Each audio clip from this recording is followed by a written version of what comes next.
बिस्मिल्लाहिर्रहमानिर्रहीम। आपने rent a car तो अक्सर सुना होगा। आज हम आपको rent a prime minister house सुनाते हैं। वजीर आजम बनने के बाद अपनी पहली तकरीर में इमरान खान ने एक ये ऐलान भी किया था कि वो तालीम और सेहत पर खसूसी तवज्जो देंगे और इसके लिए वो वजीर आजम हाउस को भी यूनिवर्सिटी बना देंगे। 3 साल का अरसा गुजर जाने के बावजूद वजीर आजम हाउस में बनने वाली यूनिवर्सिटी ताहाल फाइलों तक ही महदूद है। क्योंकि वजीर आजम इमरान खान का फोकस पहले दिन से ही जरिए तालीम नहीं, जरिए आमदन पर रहा है, जिसे बढ़ाने के लिए वो कभी वजीर आजम हाउस की पुरानी गाड़ियों की नीलामी करा देते हैं और कभी वजीर आजम हाउस की भैंसें बेच डालते हैं। मगर अब वो कुछ नया करने जा रहे हैं। वो जरिया आमदन बढ़ाने के लिए पाकिस्तान के चीफ एग्जीक्यूटिव की सरकारी रिहाइश का यानी वजीर आजम हाउस को किराए पर चढ़ाने की मंसूबाबंदी कर रहे हैं। जी हाँ, बिल्कुल ठीक सुना आपने। वजीर आजम हाउस जहां यूनिवर्सिटी भी बननी है, जहां यूथ ने तालीम की दौलत से मालामाल भी कभी होना है, उसी वजीर आजम हाउस को अब किराए पर चढ़ाकर माल बनाने की प्लानिंग है। वजीर आजम हाउस में अब अनकरीब नेशनल और इंटरनेशनल फूड इवेंट्स, सकाफती इवेंट्स, नुमाइश, विंटेज कार्स की नुमाइश और तो और फैशन शोज तक होते हुए ये कौम देखेगी।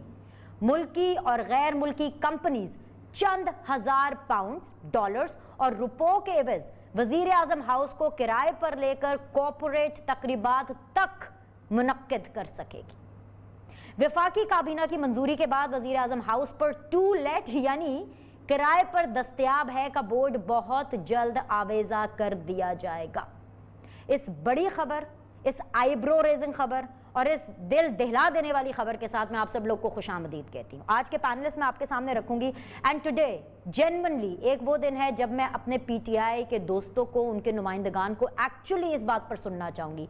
अंदलीब अब्बास साहिबाएं बहुत अच्छे से अपनी पार्टी का डिफेंड करती हैं और मैं बहुत शिद्दत से इंतजार में थी कि मैं शो स्टार्ट करूँ और अंदलीब साहिबा को सुनूँ। एमएनए है, पीटीआई को ऑब्वियसली रिप्रेजेंट कर रही हैं। अतार तारर साहब है, रहनुमा है मुस्लिम लीग नून के, जो कि ऑब्वियसली अपनी बयानिए की कशमकश में बिजी हैं और उनको समझ नहीं आ रही या एटलीस्ट वो आवाम को नहीं समझा पा रहे कि उनका बयानिया क्या है। उनसे भी हम ये पूछेंगे। चौधरी मंजूर साहब हैं, उनसे भी हम डेफिनेटली एक्सटेंसिवली इस हवाले से बात करेंगे कि भाई पाकिस्तान में आखिर चल क्या रहा है। रहनुमा है पाकिस्तान पीपल्स पार्टी के। तीनों मेहमानों को मैं खुशामदीद कहूँगी। Andleeb, it's a lucky day for me, it's a big story और इसलिए लकी डे कि आप मेरे साथ बनी हुई हैं इस स्टोरी पर बात करने के लिए। मुझे नहीं पता आपको इस बारे में कितनी इन्फॉर्मेशन है, लेकिन आज जब मैं फवाद चौधरी साहब को सुन रही थी, यकीन जानिए मैं झूठ नहीं बोलूँगी, मेरे रोंगटे खड़े हो गए कि रेंट अ कार सुना था, अब prime minister house is on rent. I mean दुनिया में कभी भी कहीं भी आपने सुना है that anything which is with in the premises of prime minister house, कुछ भी उसके प्रेमिसेस में उसको किराए के लिए, बाकी दुनिया के लिए, बाकी आम पब्लिक के लिए खोला जा रहा है और स्पेसिफिकली एलीट क्लास के लिए। How is this possible Andleeb? शुक्रिया बीनिश। और आप बड़ी सरप्राइज्ड हैं और मेरा ख्याल है कि सबसे ज़्यादा सरप्राइज तो आपको ये होना चाहिए कि एक जमहूरियत के अंदर एक एकड़ों पे बना घर जो है वो एक पैलेस की तरह यहाँ बादशाह रहते थे और उस पे टैक्स पेयर के अरबों रुपए लगते थे। और बजाय इसके कि आप कहें कि जी वो टैक्स पेयर के अरबों रुपए जो लगते हैं, मतलब जो रेडी वाला है उसके पैसों से, चिंची वाले के पैसों से वो बादशाहत पलती रही। अब उस पे जो हुकूमत का एक हुकूमत की है वो राजी, वो किसी बादशाह की, किसी प्राइम मिनिस्टर की राजी नहीं है। उसको पैसे कमा के हुकूमत के वापस डाल के ताकि अवाम पे लग सके, बजाय इसके कि आप इसको एडमायर करें। मैं हैरान हूं कि आप ये बात करिए। आप देखें कि कितना माइंडसेट जो है वो बादशाह पे चला गया हुआ है। मुझे अभी भी याद है, मैं नेशनल असेंबली में थी, मैंने अपनी तकरीर की और मैंने कहा कि जी ये देखें, मैं हैरान हूँ। मुझे, मैं जहाँ रहती हूँ लाहौर में, मुझसे सवाल करते हैं लोग कि जी ये नवाज शरीफ पाक क्यों है, ये इसके पैसों से लगा है, इसके नाम पे क्यों है। अच्छा, फिर ख्वाजा रफीक कॉलेज, भाई अपने वालिद के नाम का तुमने कॉलेज बनाना है तो अपने पैसों से बनाओ। लेकिन लोग ये नहीं पूछते कि शौकत खानुम का नाम शौकत खानुम क्यों है, क्या वो पब्लिक मनी से नहीं बना? ये पीएमएलएन पूछती है। वो भी तो इमरान खान साहब के पैसों से नहीं बना ना, it is made out of public money, out of charity. Right. अब ज़रा अगर आप थोड़ा सा मेरी बात सुन लें, क्योंकि मैं जी हैरान हूँ उस ज़हनियत पे, जिस ज़हनियत से आपने बात की है कि उसको एक आलीशान महल रहने दो, जैसे वो अरबों अरबों अरबों रुपए वहाँ खर्च हुए और कुछ नहीं हुआ, सिवाय एक फैमिली ने अपने अपने रिश्तेदारों से याशी की, उसको वहाँ रहने दो। टैक्सी वाले को, रिक्शे वाले को, हर एक को उनके पैसों से पलने दो। और उसमें से हमने तो सारे रेस्ट हाउसेस जो हैं वो भी लेके हमने पब्लिक कर दिए ताकि वहां से पैसा कमाए और वहां लगाए। आपको उसमें भी इतराज होगा, आपको इसमें भी इतराज होगा कि जी आपने गवर्नर हाउस में क्यों वहां कॉन्फ्रेंसेस अलाउ की हैं, आपको इसमें भी इतराज होगा। क्योंकि आप जो मैं आपको ब्लेम नहीं करती, आप हैं उस जमाने की जब बादशाह और उसकी फैमिली जमहूरियत के नाम पे अवाम को लूटती थी और उन्हें 30 साल लूटा। अब आप जाके, जब हम अवाम के चीजें हैं, ये अवाम क्या है, ये प्राइम मिनिस्टर सही हाउस अवाम का हाउस है, ये वहां सिर्फ टेनेंट्स होते ऑल हैं। राइट और मुझे बताएं 10 डाउनिंग स्ट्रीट कितनी बड़ी है, बताएं 10 डाउनिंग स्ट्रीट इतनी बड़ी है, उसके आगे पीछे किराए पे अवेलेबल है अंदलीब 10 डाउनिंग स्ट्रीट और 10 डाउनिंग स्ट्रीट के इर्द गिर्द सारे जो है रेस्टोरेंट्स हैं, सारे वो जो है वो उन्होंने but is it available for rent madam? Yes आपने शायद व्हाइट हाउस नहीं देखा अंदलीब, व्हाइट हाउस भी बहुत बड़ा है and it's not for rent, it's not for sale. Sorry जी सॉरी, जी सुन ले जरा। Hmm White House, hmm White House पे आज भी बहुत स्पेशल इवेंट्स होते हैं। और वो जो व्हाइट हाउस में एलीट को बुलाया जाता है कि वो फलाने फलाने कमरे में रहेंगे, वहां थाउजेंड्स ऑफ डॉलर्स लिए जाते हैं उनसे, टूरिंग का अलग होते हैं पैसे। और वहां जो इवेंट्स होते हैं व्हाइट हाउस के अंदर, वो होते ही फंड रेजिंग के लिए हैं। अब आपको कहेंगे कि हैं ये तो अमेरिका भी पागल हो गया, एक फैमिली रहनी चाहिए थी, बुश जूनियर, बुश सीनियर, फिर उसकी नानी, फिर उसकी ठीक है परदादी, फिर उसका बच्चा, फिर उसकी नवासी, फिर उसका ये। मतलब मैं हैरान हूं, I am shocked, I am absolutely shocked कि आप एक चीज वापस टैक्स पेयर के पैसे वापस टैक्स पेयर पे जाए पे इतराज कर रही हैं। मतलब आप इस पे ठीक है इतराज कर रही हैं कि इसको एक खानदान से अंदलीब निकाल फिर के पब्लिक के लिए खोलें, पैसे क्यों कमा रहे हैं? चले होल्ड इट देयर, मैं जरा पीपल्स पार्टी के पास चलिए। एक चीज आप नहीं, मुझे बात करने दे, जी मुझे जी बात जी करने दे। जी आपने शौकत खानम की बात की, शौकत खानम जो है वो टैक्स पेयर के पैसों से नहीं है, it's a charity organization. Charity organizations जो है वो ट्रस्ट होती हैं। जब एक बंदा अपने बाल वालिद के नाम पे या किसके नाम पे रखता है, उसकी एक लीगल पोजीशन होती है और अवाम जो होती है वो अपनी मर्जी से देती है। ऑल राइट अगर आप चलिए चाहें कल कि आप ये कहें, नहीं नहीं सुने, अगर आप कहें कि जी ये फलाना फलाना ट्रस्ट जो है, ये आगा खान ट्रस्ट जो है, ये फलाना ट्रस्ट जो है, इसको मैंने पैसे नहीं देने because I don't trust them, you have right. लेकिन टैक्स पेयर का पैसा, मुझे बताएं किसी टैक्स पेयर को आप कहेंगे कि आप एक महल देना चाहते हैं, बाकी पैनलिस्ट भी हैं, उनको भी सुन ले, let's have their voice. Andleeb आपको मैंने पूरा सुना, just hold it with me and वापस डिस्कशन में भी आपको दोबारा सवाल करके शामिल करूंगी। लेकिन चौधरी मंजूर साहब और अता तारर साहब मेरे साथ बने हुए। चौधरी साहब, अंदलीब को इस बात पे हैरानगी हो रही है उस थॉट प्रोसेस से जिससे मैंने ये सवाल पूछा और जिस तरीके से मैंने चीज़ सामने रखी। सर, जिस भी आप दिमागी कैफियत से, मुझे इसका जवाब ज़रूर दीजिएगा कि कोई भी किसी भी दिमागी कैफियत में हो, क्या आपको ये चीज़ समझ में आती है जहाँ से मैं देख रही हूँ कि अगर प्राइम मिनिस्टर हाउस रेंट के लिए अवेलेबल होगा तो एक कमरे में at some point of time, एक हॉल में, एक ऑडिटोरियम में प्राइम मिनिस्टर, आपके DGISI, आपके आर्मी चीफ बैठ करके कौमी सलामती की मीटिंग कर रहे होंगे और दूसरे किसी हॉल में या दूसरे किसी ऑडिटोरियम में कोई कॉर्पोरेट इवेंट चल रहा होगा। आपको ये चीज़ समझ में आती है? सर, आप इस चीज़ को कैसे देखते हैं? बहुत शुक्रिया दीने से। पहले तो मैं एक मशवरा देना चाहता हूँ इस कारोबार को और बढ़ाने के लिए जी। ये साथ इसके ये भी कर दें कि कोरोना के दिनों में जहाँ पे बाकी हॉल्स बंद रहेंगे, ये खुला रहेगा ताकि कारोबार ज्यादा चमके। एक तो ये इनको मशवरा देना, ये साथ इसके ऐड कर लें। दूसरा ये है, हैरानी इस बात पे है कि इसको तो यूनिवर्सिटी बनना था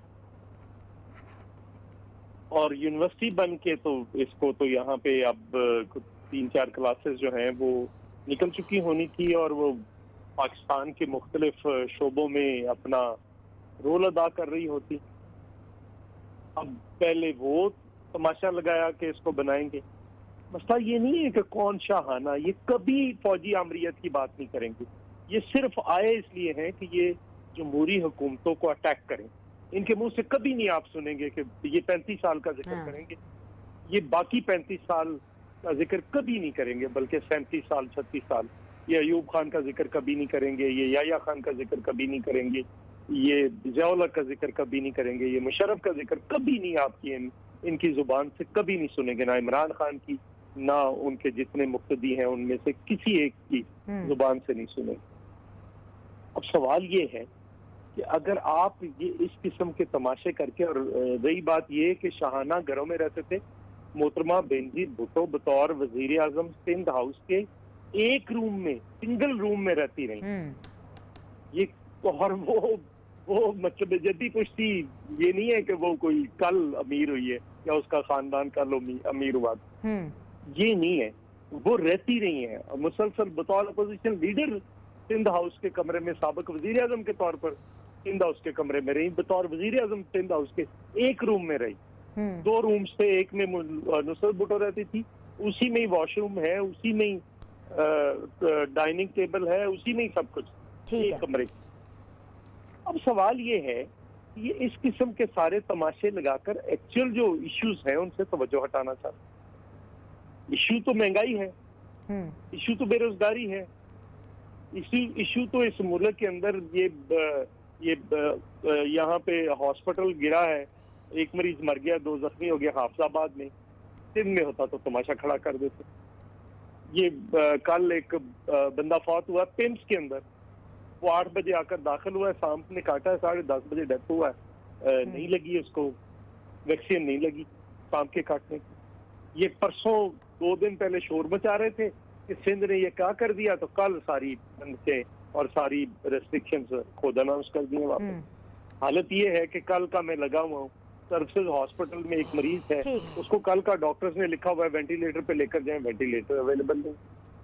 चलिए बात करते हैं आगे। मुझे अतार तारड़ साहब से भी जो है गुफ्तगू करनी है। आसिम सलीम बाजवा साहब ने CPAC के चेयरमैन थे, वो अब CPAC चेयरमैन नहीं रहे हैं, उन्होंने इस्तीफा दे दिया है, वो मुस्तफ़ी हो गए हैं। एक ब्रेकिंग न्यूज़ जो सामने आ रही है, ये मैं आप तक ज़रूर पहुंचाना चाहूँगी। मुझे अतार साहब एक वक्फा लेने की इजाज़त दीजिए, क्योंकि मैं अनइंटरप्टेड आपको भी सुनना चाहती हूँ ना। आपके भी तो बड़े मसाइल हैं, बयानिए का मसला अलग है, क्या PMLN की क्या लाइन है, क्या नैरेटिव है, मुझे सारा समझना है। एक वक्फा लेते हैं, वक्फे के बाद बात करते हैं इस बारे में।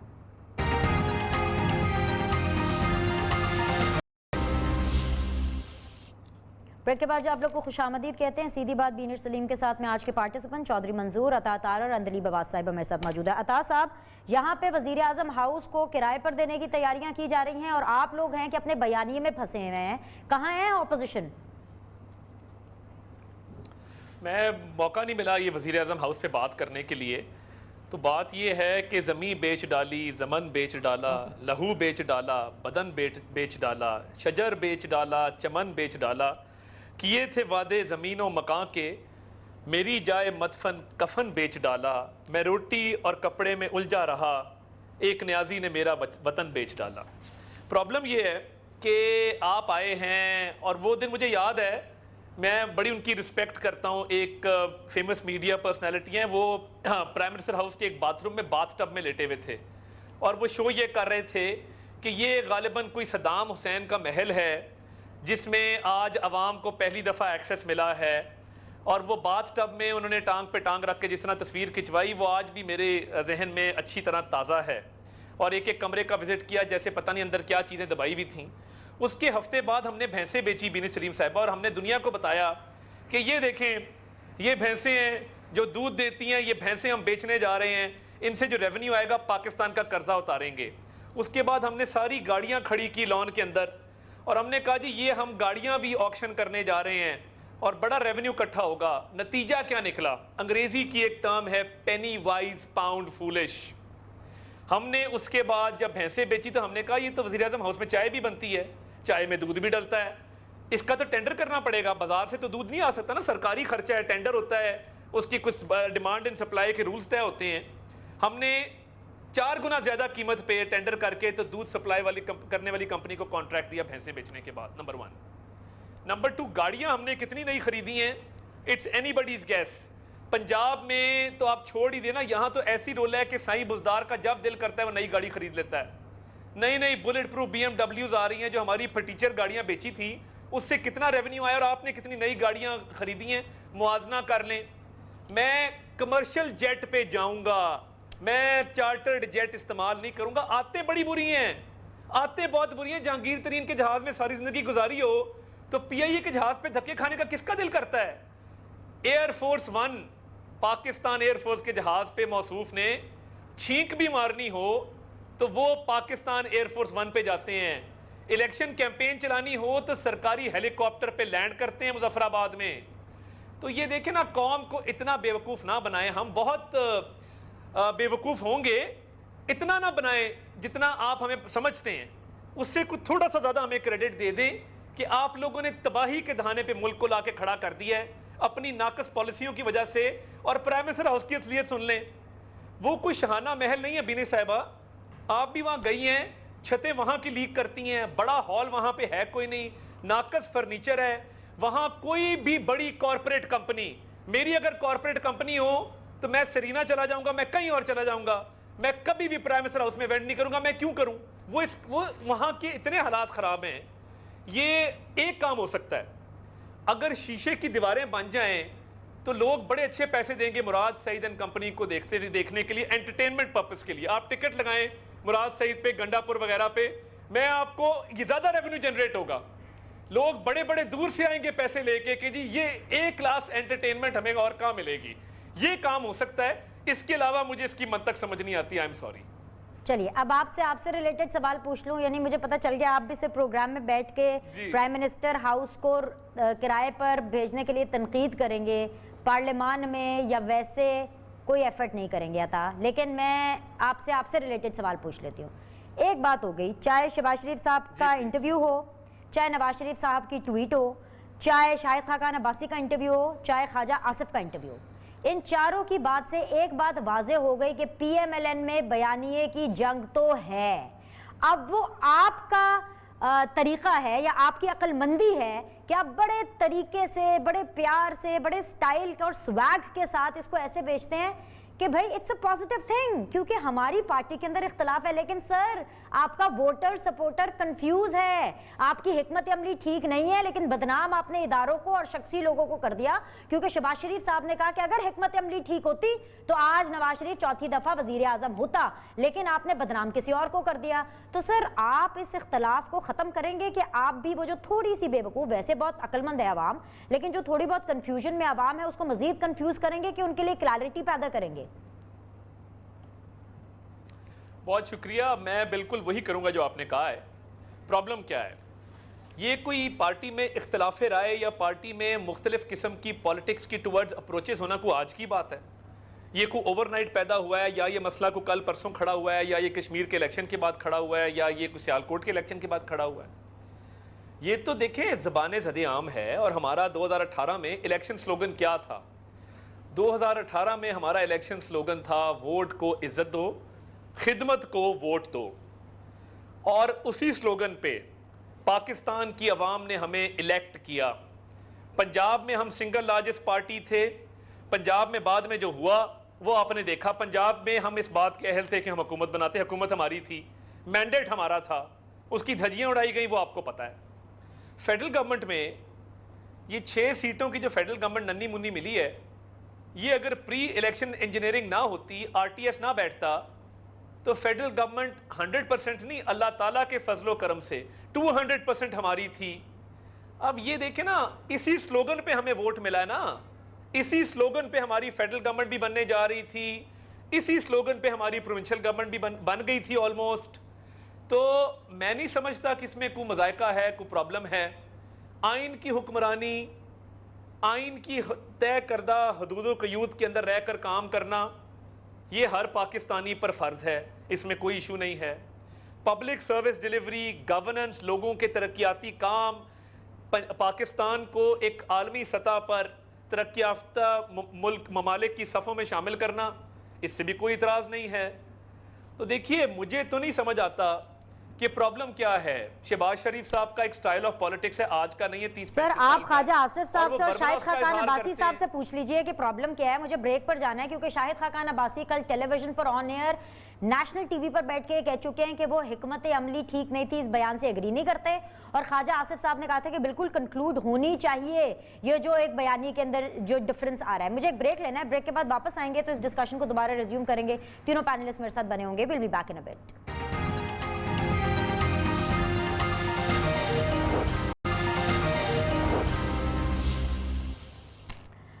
वेलकम बैक जी। अंदलीब अब्बास साहिबा, आज फवाद चौधरी साहब ने हमें यह भी बताया कि जितने भी लोग जितने भी पार्लियामान में मौजूद हैं सियासतदान, सिर्फ उन पर बात होगी और पाकिस्तान तहरीक इंसाफ ने अपना, हुकूमत ने पूरा वजन शहबाज शरीफ साहब पर डाला है। वही वजन जो एक टाइम पर पाकिस्तान पीपल्स पार्टी ने शहबाज शरीफ साहब पर डाला था, लेकिन मिला उन्हें कुछ नहीं था।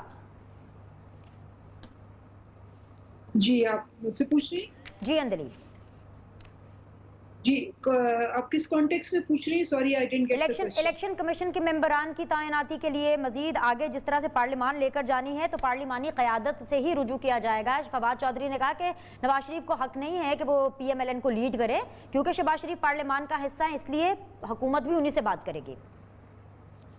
तो ये तो जी बड़ा नेचुरल है। लेकिन आपने साथ में ये भी कहा कि शहबाज शरीफ से मुलाकात की जरूरत नहीं है, खतो किताबत के जरिए आप ये तमाम तर मामलात जो हैं वो सॉल्व करेंगे। जी ये नॉर्मली यही होता है कि आप कुछ नाम वो देते हैं, कुछ नाम ऑपोजिशन देती है, ऑपोजिशन आपस में भी मशवरा करती है, फिर उन नामों पे कुछ अग्री होती है, कुछ डिसएग्री होता है और इसी तरह ये मामला सॉल्व होता है। हमेशा की तरह ऐसे होता है, कभी भी ये नहीं होता कि वो फेस टू फेस बैठ के कोई उसके ऊपर लहदे हो।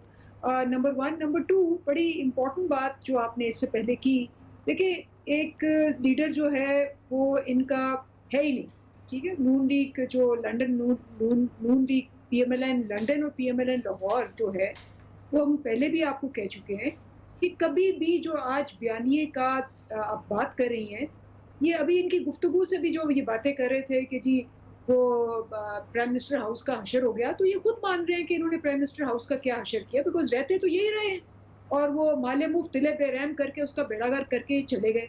तो ये अवाम बहुत बाशऊर है। अवाम कभी मानेगी कि एक मुलजिम, एक मुजरिम, एक कॉन्विक्ट, एक भगोड़ा, एक एब्सकॉन्डर जो बाहर बैठा हुआ है और वो है भी मतलब ओवरसीज पाकिस्तानी, उसकी वो खुद कहते हैं कि जी उनकी जान को खतरा है, तो वो उसका जीना मरना बाहर है, उसका हर चीज़ बाहर है। वो बाहर बैठ के यहाँ डिक्टेट कर रहा है जी पढ़ जाओ इनको, फौज को ये कर दो, फलाने को ये कर दो। कभी भी नहीं चलना था और ना चलेगा जब आप लीड फ्रॉम द फ्रंट ही नहीं करते। एक जुमला मैं भी आप बताती हूँ, एक होता है लीड फ्रॉम द फ्रंट, कभी भी नहीं होता कि lead from back overseas and छुप के और भाग के और मुजरिम बन के और कॉन्विक्ट बन के। ये तो हालतें हैं इनकी कि बाहर जाते हैं रेस्टोरेंट्स में, वहाँ लंदन में भी बाहर नहीं निकल सकते। इनको देखें आबिद अली को बाहर निकल के क्या क्या उनको होता है। ये जब बाहर निकलते हैं वहाँ जो कौम है, जब आप खुद ओवरसीज पाकिस्तानी है, ठीक है ना, नवाज शरीफ ओवरसीज पाकिस्तान के बच्चे ओवरसीज वहाँ बैठे हुए हैं और आप कहते हैं ओवरसीज पाकिस्तानी जो है उनका कोई हक नहीं है मुल्क पे, उनको समझ नहीं है पॉलिटिक्स की।